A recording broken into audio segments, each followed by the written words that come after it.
जय श्री राम दोस्तों आज मैं गया था भगवान शिव के एक ऐसे मंदिर में जिसकी पूजा माँ कुंती ने सबसे पहले माता कुंती ने जिस शिवलिंग की पूजा की थी उस मंदिर के आज मैंने दर्शन किए। इस मंदिर में कहा जाता है कि पांडवों ने कुछ 8 शिवलिंग की स्थापना की थी जिनकी पूजा आज भी होती है।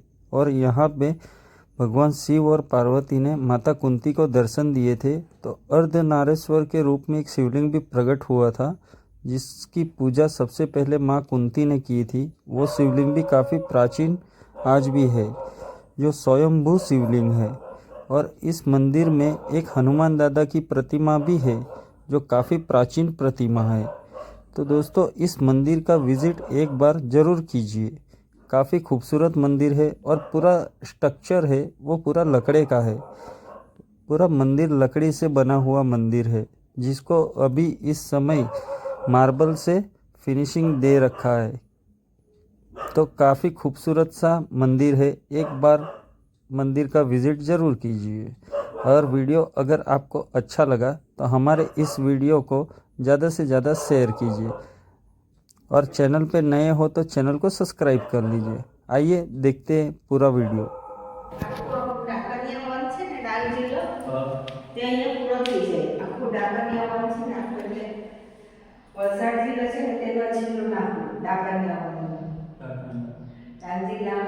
પાંડવોને બહુ કષ્ટ પડેલું જંગલ જંગલ એ લોકો ભટકીને જ્યારે કંટાળ્યા ને ત્યારે એમને પછી છે ને કુંતી માતાએ કૃષ્ણ ભગવાનને આરાધના કરી કે ભગવાન અમને આ જંગલમાંથી ઉગારો અમારો વિજય કરો।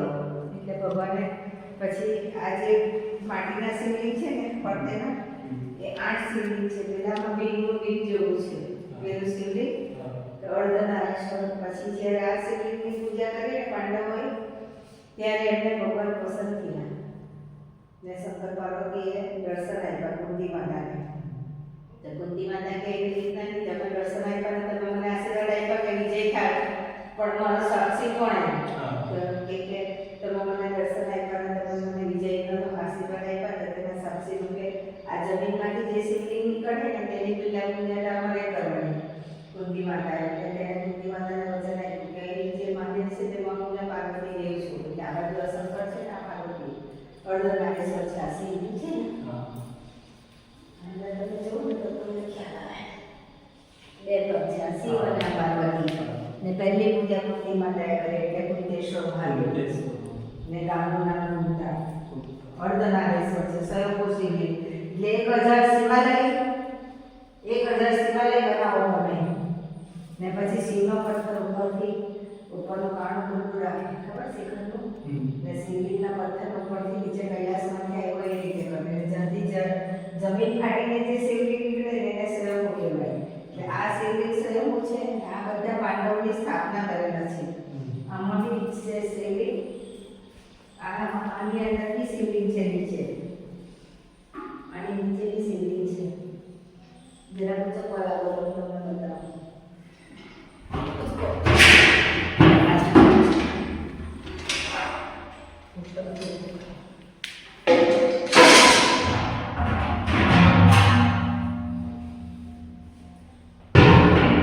આ બીવનું છે એ બીવની આરાધના છે। આ બધા માટીના બનાવીને રોજ પૂજા કરતા અને રોજ સમુદ્રમાં વિસર્જન કરતા।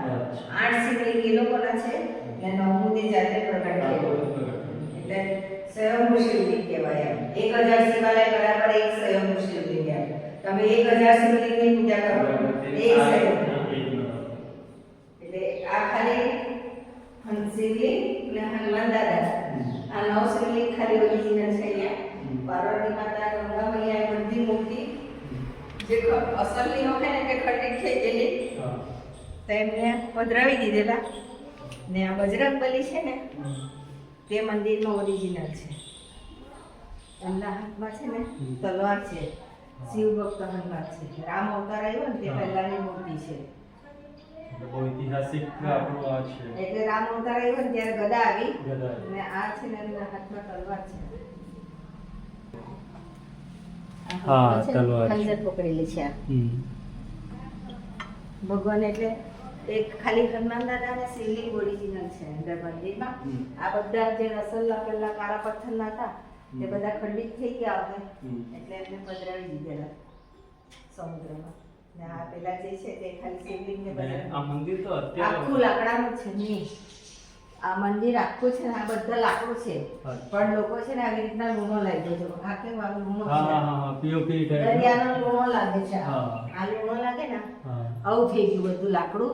એટલે અમે છે ને જ્યાં લગીને હાથ પહોંચે ને લોકો ખવડ બહુ કરે જોવા હારું. એટલે જ્યાં લગીને હાથ પહોંચે ને ત્યાં લગીને માર્બલ જ જડી દીધા અંદર બી બધે. અને લાકડાના મંદિર રહ્યા નહીં એટલે પુરાતત્વ વાળા એમ કે તમે જૂના અવશેષો સાચવી રાખો પણ હળી જાય તેને કેવી રીતે સાચવી રાખો. ધર્મશાળા બી બહુ મોટી હતી પણ આખી લાકડાની હતી. પછાડી મંદિરની ફરતે આખી ધર્મશાળા હતી સાધુ સંતોને રહેવાની. પણ તે ધર્મશાળા બી બધી આખી પડી ભાગી કારણ કે ઉદય જ લાગે લાકડું સળ્યું એટલે તે ધર્મશાળા બી કાઢી નાખી બધી. એટલે ખાલી બજરંગબલી ને હનુમાન શિવલિંગ બે ઓરિજિનલ છે મંદિરમાં. જે અસલથી જે આજના પાંડવો પૂજી ગયેલા ત્યારના છે. મતલબ અહીંયા આપણે ભગવાડા જે છે અહીંયા પણ પાંડવ રહેલા. હા આ બધું છે ને આખું અજ્ઞાતવાસ એ લોકો રહેલા ને તો જ્યાં જ્યાં રહેલા ને દાદા એ લોકો શિવલિંગની સ્થાપના કરેલી. સારું એ જાણવું હતું. હા આ છે ને આ જે તમે જે ગોખલા છો ને તે પાંડવોના સાથે જે એક સાધુ સંત મહાત્મા રહેતા હતા ને એમણે જીવતા સમાધિ લીધેલી. જ્યાં દીવા છે ને બધા તમારું કોઈ વસ્તુ ચોરાયું હોય કઈ ખોવાઈ ગયું હોય તો તમે મન્નત કરો ને તો તમારું તરત કામ પૂર્ણ થાય એમ. હા એ જીવતી સમાધિ છે. આ બધા જે ગુરુદેવ મૂક્યા ને એની નીચે બી બધી સ્મશાન ભૂમિ રાખી. જે સાધુ સંતો જે જીવતા સમાધિ લેતા અને કે મરી જાય પછી મીઠું લાખીને દાટી દે ને જે જીવતા લે તેમના હાડકા ને બધું વર્ષો વર્ષ એમને એમ જ રહે. એટલે એમને મીઠું નહીં લાખે જીવતા જ બેસે સમાધિમાં. એટલે બધી જીવાત સમાધિ છે. એટલે તે સ્મારક એમનું સ્મારક મંદિર કહેવાય. એટલે એને બંધ નહીં કરાય, દિવાલ નહીં કરાય, ખુલ્લું જ રખાય. એટલે બધા જે આટલા ધરતી પર આપણા જે ગુરુજી છે કયા સંતની સમાધિ છે તે અમને ખબર નહીં. એટલે અમે બધા જ ગુરુને મૂક્યા. બધા કહે કે એમ તમે મોલ જેવું બનાવ્યું પણ ભગવાનને મોલ નથી. આ ગુરુદેવ બધા મૂક્યા કે કોઈ બી સાધુ સંત અંદર છે નીચે દટાયેલા તો તેની કોઈ બી ગુરુના નામે કોઈ પૂજા તો કરે એમ. તો આ વિડિયો અગર મેં YouTube પર નાખો તો કોઈ પ્રોબ્લેમ કોઈ વાંધો એટલા માટે કે લોકોને બી હમ જાગૃતતા મળે કે ખ્યાલ આવે કે આપણું પ્રાચીન છે. નરેન્દ્ર મોદી બોલતો છે હમણાં જય જય ગરવી ગુજરાત, ઉત્તરમાં અંબામાં, પૂર્વમાં કાળિકામાં, દક્ષિણમાં કુંતેશ્વર ને પશ્ચિમમાં દ્વારકાધીશ ને સોમનાથ સહાયમાં છે સાક્ષાત આ કવિ. આ દિવાલ પર કોતરેલું છે. હમણાં કલર કરવાનો છે. થઈ વાત છે ને આ કવિતા નરેન્દ્ર મોદી ગાયા કરતો છે પોતે. તે અહીંયા હવે દેવગોડા ને એ લોકો આવ્યા ને ઉપરાષ્ટ્રપતિ તે લોકો આવીને અભિષેક કરી ગયા. મોટા વિડિયો નાખીએ ને આપણે તો જે આમ ખ્યાલ આવે કે ને અહીંયા આટલું પ્રાચીન મંદિર છે આપણા આટલું નજીકમાં છે તો તે લોકોને બી આમ આવવાનો મોકો મળે, ખ્યાલ આવી જાય. તમે આ ઇન્સ્ટાગ્રામ પર હોય છે ને તેમાં એક એમાં રોજનો શણગાર ને આરતી ને બધું આવી જ જાય.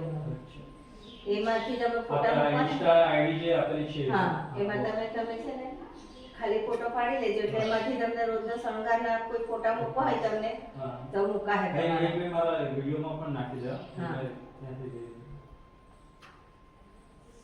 એટલે આ મંદિર આખું પાછું એનો નિભાવ છે ને સરકાર તરફથી થાય છે. ગવર્નમેન્ટ ટ્રસ્ટ છે. એટલે મંદિરના જે બી ડેવલપ થાય છે બધું મંદિર પોર્ટ દ્વારા જ થાય છે. तो जय श्री राम दोस्तों, आप देख सकते हो ये अर्धनारेश्वर शिवलिंग है और उसके ठीक सामने 8 शिवलिंग और है. तो दोस्तों एक बार यहाँ विज़िट ज़रूर कीजिए. ये बहुत प्राचीन मंदिर है. और एक चीज़ दोस्तों, ये इतिहास महाभारत से जुड़ा हुआ है क्योंकि ये पांडवों ने पूजा की थी. जो माँ कुंती ने सबसे पहले ये अर्धनारेश्वर शिवलिंग की पूजा की थी. तो दोस्तों गुजरात के वलसाड डिस्ट्रिक्ट के ये आखिरी गांव है कुंता गांव. एक बार विजिट